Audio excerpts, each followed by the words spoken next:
Guarantee ನ್ಯೂಸ್ಗೆ ಸ್ವಾಗತ. ನಾನು ಅಖಿಲೇಶ್ ದಬ್ಬೆಕಟ್ಟೆ. ಏನಿದು ಪಿಎಫ್? ನೌಕರರ ಭವಿಷ್ಯ ನಿಧಿಯನ್ನ ಇಪಿಎಫ್ ಅಥವಾ ಪಿಎಫ್ ಅಂತ ಸರಳವಾಗಿ ಕರೆಯಲಾಗುತ್ತೆ. ಇದೊಂದು ಜನಪ್ರಿಯ ಉಳಿತಾಯ ಯೋಜನೆಯಾಗಿದ್ದು ಭಾರತ ಸರ್ಕಾರದ ಮೇಲ್ವಿಚಾರಣೆಯಲ್ಲಿ ನಡೆಯುತ್ತೆ. ಈ ಒಂದು ಇಪಿಎಫ್ ಯೋಜನೆ ದೇಶದಾದ್ಯಂತ 5 ಕೋಟಿಗೂ ಹೆಚ್ಚು ನೌಕರರನ್ನ ಈಗಾಗಲೇ ತಲುಪಿದೆ. ಪ್ರತಿ ತಿಂಗಳು ನೌಕರರಿಗೆ ಸಿಗುವಂತ ಸಂಬಳದ ಹಣದಲ್ಲೇ ಪಿಎಫ್ ಮೊತ್ತ ಕಡಿತ ಮಾಡಲಾಗುತ್ತೆ. ಉದ್ಯೋಗಿ ಹಾಗೂ ಉದ್ಯೋಗ ಮಾಡ್ತಿರುವಂತ ಸಂಸ್ಥೆ ಇಬ್ಬರೂ ಕೂಡ ಪಿಎಫ್ ಖಾತೆಗೆ ಇಂತಿಷ್ಟು ಪ್ರಮಾಣದ ಹಣವನ್ನ ಪ್ರತಿ ತಿಂಗಳು ಹಾಕುತ್ತಾ ಹೋಗಬೇಕಾಗುತ್ತೆ. ಈ ಮೊತ್ತ ಪ್ರತಿಯೊಬ್ಬ ನೌಕರರನ್ನ ಪ್ರತಿ ತಿಂಗಳ ಸಂಬಳದಲ್ಲಿ 2% ಅಷ್ಟಿರುತ್ತೆ. ಪಿಎಫ್ ಸದಸ್ಯರಾಗಲು ಅರ್ಹತೆ ಏನಿರಬೇಕು ಗೊತ್ತಾ? ಭಾರತದ ಎಲ್ಲಾ ಉದ್ಯೋಗಿಗಳು ಕೂಡ ಇಪಿಎಫ್ ಸದಸ್ಯರಾಗಬಹುದು. ಕನಿಷ್ಠ 20 ಅಥವಾ ಅದಕ್ಕಿಂತ ಹೆಚ್ಚು ಉದ್ಯೋಗಿಗಳಿರುವಂತ ಯಾವುದೇ ಸಂಸ್ಥೆ ತನ್ನ ಉದ್ಯೋಗಿಗಳಿಗೆ ಇಪಿಎಫ್ ಪ್ರಯೋಜನವನ್ನ ನೀಡಬೇಕಾಗುತ್ತೆ. ಯಾವುದೇ ನೌಕರ ಈ ಯೋಜನೆಯ ಸದಸ್ಯನಾಗಬಹುದು.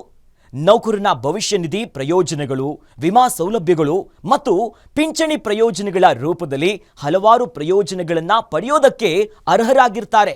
ಇಪಿಎಫ್ ಲಾಭಗಳೇನು ಗೊತ್ತಾ? ಪಿಎಫ್ ಯೋಜನೆಯ ಅನ್ವಯ ಪ್ರತಿ ತಿಂಗಳು ಕಡಿತ ಆಗುವಂತ ಹಣ ಉದ್ಯೋಗಿಗಳಿಗೆ ಸಾಕಷ್ಟು ಪ್ರಮಾಣದ ಹಣವನ್ನ ಉಳಿತಾಯ ಮಾಡೋದಕ್ಕೆ ನೆರವಾಗುತ್ತೆ. ಉದ್ಯೋಗ ನೀಡಿದ ಕಂಪನಿ ತಾನು ನೀಡುವಂತ ಪಿಎಫ್ ಪಾಲಿನ ಪೈಕಿ 33% ಹಣವನ್ನ ನೌಕರರ ಪಿಂಚಣಿ ಯೋಜನೆಗೆ ಮೀಸಲಿಡಬೇಕಾಗುತ್ತೆ. ಹೀಗಾಗಿ ದೀರ್ಘಾವಧಿಯಲ್ಲಿ ನೌಕರರ ಭವಿಷ್ಯ ನಿಧಿಗೆ ಜಮಾ ಮಾಡಿದ ಹಣದ ಮೊತ್ತವು ನಿವೃತ್ತಿಯ ವೇಳೆ ಸಾಕಷ್ಟು ಹಿಡಿಗಂಟನ್ನ ನೌಕರರಿಗೆ ನೀಡುತ್ತೆ. ಈ ಮೂಲಕ ನಿವೃತ್ತ ನೌಕರರಿಗೆ ಆರ್ಥಿಕ ಭದ್ರತೆ ಸಿಗುತ್ತದೆ. ಪಿಎಫ್ ಹಣ ಹಿಂಪಡೆಯೋದು ಹೇಗೆ ಗೊತ್ತಾ? ಉದ್ಯೋಗಿಗಳಿಗೆ ಅನಿಶ್ಚಿತ ಸನ್ನಿವೇಶ ಎದುರಾದಂಥ ಸಂದರ್ಭದಲ್ಲಿ ಆರ್ಥಿಕ ನೆರವು ನೀಡೋದಕ್ಕೆ ಇಪಿಎಫ್ ಅನುಕೂಲಕರ. ಆರೋಗ್ಯ ಸಮಸ್ಯೆ ಮಾತ್ರ ಅಲ್ಲ, ಮದುವೆ, ಮಕ್ಕಳ ವಿದ್ಯಾಭ್ಯಾಸ, ಮನೆ ಖರೀದಿ ಸೇರಿದಂತೆ ಹಲವು ಸನ್ನಿವೇಶಗಳಲ್ಲಿ ತುರ್ತಾಗಿ ಹಣ ಬೇಕಾದಾಗ ಇಪಿಎಫ್ ನಿಧಿ ನೆರವಾಗುತ್ತೆ. ಪಿಎಫ್ ಬಡ್ಡಿ ಎಷ್ಟು ಸಿಗುತ್ತೆ ಅಂತೀರಾ? ಇಪಿಎಫ್ ಯೋಜನೆಯ ಅಡಿ ನೀಡುವಂತ ಬಡ್ಡಿ ದರ 8.5% ಇದೆ. ಒಂದು ವೇಳೆ ಪಿಎಫ್ ಖಾತೆ ಮಾಡಿಸಿದಂತ ಸದಸ್ಯರು 58 ವರ್ಷ ತುಂಬಿದ್ರೆ ಆನಂತರ ಅವರ ಒಟ್ಟು ಇಪಿಎಫ್ ಮೊತ್ತದ ಮೇಲೆ ಪಿಂಚಣಿ ಪಡೆಯೋದಕ್ಕೆ ಅರ್ಹರಾಗಿರ್ತಾರೆ. ಇನ್ನು ಇಪಿಎಫ್ಗೆ ಹೂಡಿಕೆ ಮಾಡೋ ಹಣ ಆದಾಯ ತೆರಿಗೆ ಕಾಯ್ದೆಯ ಸೆಕ್ಷನ್ 80C ಅಡಿಯಲ್ಲಿ ತೆರಿಗೆ ವಿನಾಯಿತಿಗೂ ಕೂಡ ಅರ್ಹ ಅಂತ ಪರಿಗಣಿಸಲಾಗುತ್ತೆ.